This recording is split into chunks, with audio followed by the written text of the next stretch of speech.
ফিরে আসতে হবে।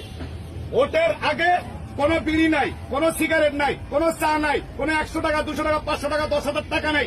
ওই প্রার্থীদের কর্মীদের মুখে লাথি মারেন, যারা দেবে না তাদেরকে বুকে টেনে ধরেন, একটা চা খাওয়ান, আল্লাহর কসম ভোটের পরে পাবেন, ভোটের পরে পাবেন।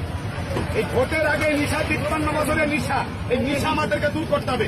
শুধু দুর্নীতি যে উপরে এমপিরা করে, যেই এমপি দুর্নীতি করলো সেই এমপির কাছে আপনি চা খেয়ে, আপনি বিড়ি খেয়ে আপনি আগেই দুর্নীতি করছেন। কোথায় তোর হাত করে অনুরোধ করে আমাকে রাগ করেন না। আমরা সবাই পরিবর্তন হই, আমরা সবাই পরিবর্তন হই। যদি সবাই আমরা পরিবর্তন হই, ইনশাআল্লাহ এই দেশটা পরিবর্তন হবে। দেশের জন্য, মানবতার জন্য, ইসলামের জন্য আমরা একবার ফিরে আসি।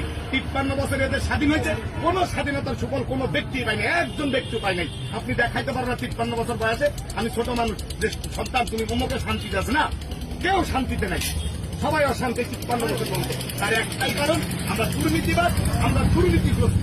এই দুর্নীতির হাত থেকে দেশকে ফিরাই করে নিজে পরিবর্তন হতে হবে। আল্লাহ রাব্বুল আলামিন আমরা সবাইকে পরিবর্তন